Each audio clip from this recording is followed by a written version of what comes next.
శుభోదయం.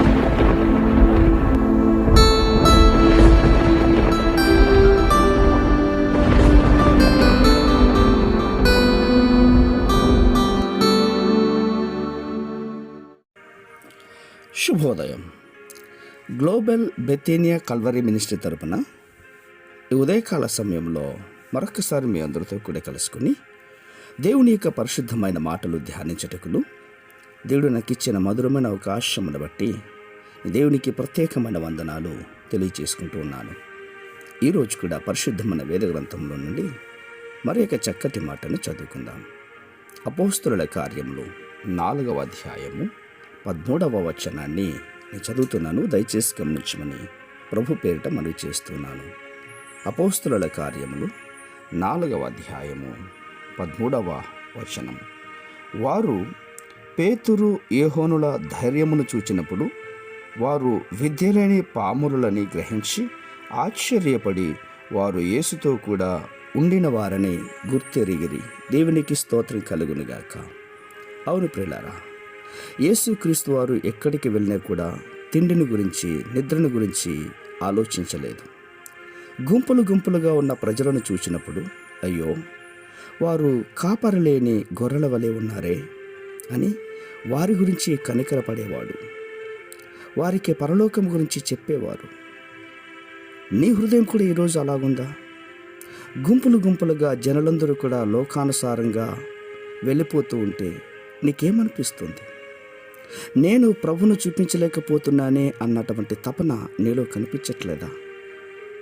యేసు ప్రభు వారు ఈ లోకంలో జీవిస్తున్నప్పుడు దేవుని నీతిని ఇతరులకు చూపించారు. దేవుని ప్రేమను, పరిశుద్ధతను, సహనమును ఇతరులకు చూపించేవారు. ఆయన తన పనిని ముగించి పరలోకమునకు ఆరోహణ అయినప్పుడు అనేక మందికి తనకు తానుగా కనపరుచుకున్నాడు. ఇప్పుడు నీవు నేను ఈ లోకమునకు క్రీస్తును చూపించేవారుగా కనబడాలి. పూర్వ దినాలలో దేవుడు తన దూతలను ద్వారా, ప్రవక్త ద్వారా అలాంటి యొక్క కార్యాలు చేపించుకున్నారు. ప్రత్యక్షతను బయలుపరుచుకున్నారు, సూచనలు చూపించారు. తర్వాతే యేసుక్రీస్తు వారు ఈ లోకానికి వచ్చారు పిల్లారు. కానీ ఇప్పుడు నిన్ను నన్ను అలా స్థానంలో వాడుకోవాలని ఆయన ఆశపడుతూ ఉన్నారు. ఇప్పుడు దేవదూతలు దిగి రావాల్సిన అవసరం లేదు. క్రీస్తు వచ్చి అన్ని విషయాలు నేర్పించారు. కాబట్టి ఇప్పుడు దూతల కంటే ఎక్కువగా నిన్ను నన్ను వాడుకోవాలని దేవుడు ఆశపడుతూ ఉన్నాడు. యేసు ప్రభువారు పునరుద్ధానుడై తిరిగి లేచిన తర్వాత పేతురు, ఏమిటి ప్రభువా, ఇప్పుడు పరలోకానికి వెళ్ళిపోతున్నావు? ఇప్పుడే కదా నీవు సజీవులు అని దేవుడు అని, మరణించి తిరిగిన లేచిన వాడని ఇతరులకు చూపించాలి కదా. నీ పునరుద్ధానమైన శరీరాన్ని అందరికీ చూపించండి. నువ్వు ఎంత గొప్ప దేవుడవో, ఎంత సత్యవంతుడవో, ఎంత పరిశుద్ధుడవో. నువ్వు అలా గాలిలో ఎగిరి వేస్తే అందరూ నమ్మేస్తారు కదా. అయితే ఇప్పుడు పరలోకానికి వెళ్ళిపోతానంటావేంటయ్యా అని అడిగాడట. అందుకు ప్రభువారు, నేను వెళ్ళవలసి ఉంది. ఇక నేను సజీవుడనని, పునరుద్ధానుడని, విమోచకుడని చూపించవలసిన పని పేతురు నీది అన్నాడు.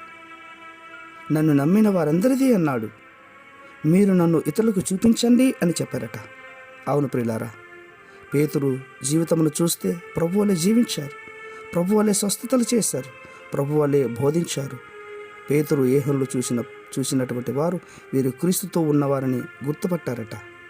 వారి పరిశుద్ధతను, శక్తిని, ప్రేమను చూచిన వారందరూ క్రీస్తును చూడగలిగారు. మరి నీవు అలాంటి బ్రతుకు, అలాంటి మనస్సు కలిగి జీవిస్తావా? తీర్మానం తీసుకో. పరిశుద్ధమైన మా ప్రియ పరలోకపు తండ్రి, అవును నాయన, పేతురుకి ఇచ్చినటువంటి గొప్ప విశ్వాసాన్ని ఈ మాటలు వింటున్న వారందరికీ మీరు అనుగ్రహించండి, గొప్ప కార్యం చేయండి. అట్టి కృపను మీరు దయచేస్తున్నందుకు స్తోత్రాలు అర్పించుకుంటూ చిన్న ప్రార్థనను మా రక్షకుడిని యేసయ్య బట్టి అడిగి వేడుకను పొందుతున్నాం మా తండ్రి. ఆమేన్, ఆమేన్, ఆమేన్.